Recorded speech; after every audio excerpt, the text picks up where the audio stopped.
မတ်မြင့်မြင့်သူဤအသက်29နှစ်ပြည့်မွေးနေ့အထိမ်းအမှတ်အလှလေးအဖြစ်ကြက်တရုတ်ထမင်းကျော်ပွဲ100ကိုပွဲ90ရတော့တန်ကားတော့အပား90ကိုမနက်အာရုံစွန်လောင်းလူပြီးတော့ပွဲ90ရတော့စကိုင်းမျိုးမျက်မြင်ကျောင်းမှာမနက်စာအာဟာရဒါနကုသိုလ်အလှလေးအဖြစ်တွားရောက်လှူဒန်းတဲ့အလှမတန်းဗီဒီယိုလေးဖြစ်ပါတယ်ကျွန်တော်တို့ရဲ့3ကာလာဖူရံတွေမှာအော်ရာမာကိုထထားလေးကိုစီစဉ်ဆောင်ရွက်ပြီးတော့အလှရှင်ရဲ့ကိုစားလှူဒန်းပေးတာဖြစ်ပါတယ်ဗျာတံကတ္တဒေမနိဗ္ဗာနတ္တဘောရိညာဏတ္တပစ္စယောဟောတုတန်ဃာတော်ရှင်မြတ်တို့အားမွန်မြတ်လာစွာသောသမင်းကျော်ဆွမ်းပွဲတရားတို့ကိုမမင်းမြင့်သူဤအသက်29နှစ်ပြည့်ဝိနည်းမင်္ဂလာချိန်ခါ၌အပြစ်ခတ်သေးပါပြောင်းငြိမ်း၍သက်ရှိစွာနာမေယေယံဘေကင်းကြောင်းကောင်းမှုမင်္ဂလာဖြစ်ပါစေခြင်းအကျိုးငါသံဃာတော်ရှင်မြတ်တို့အားနိဗ္ဗာန်ရည်မှန်း၍ဆက်ကလူရန်ကြပါ၏ရှင်ဖျားဣဒံနောပုံညာနိဗ္ဗာနတ္တ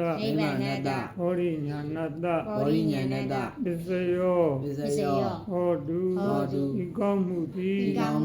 ဒုက္ခခတ်သိချုပ်ငြိမ်းရအမှန်နိဗ္ဗာန်ဤဘောရိညာဤကြောင်းအထောက်ပံ့ဖြစ်ပါစေသာရှင်ဖျားဤကောင်းမှုကုသိုလ်ဤဘုရားကကိုဂုဏ်ကျေးဇူးသူရှိကြပေကုန်သောမိဘဘိုးဘွား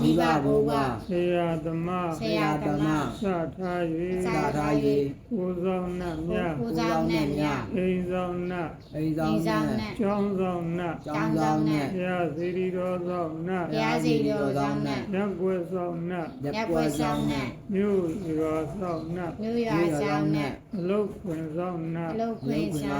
လောကပါဠနှင့်မြစထား၍30ဘုံ၌ရှင်လေကြကုန်သော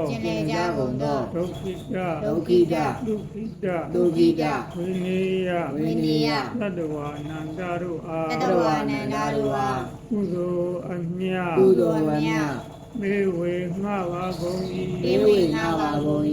ယနုတို့နှင့်လူတကွကုသိုလ်အမြကြ၍ကိုယ်စိတ်နှပြသမ်းမာချမ်းသာဝန္တာကြသည်ဖြစ်ပါစေသောကုသိုလ်အမြပြုတော်မူကြပါကုန်သောသာဓုကုသိုလ်အမြပြုတော်မူကြပါကုန်သောသာဓုကုသိုလ်အမြပြုတော်မူကြပါကုန်သော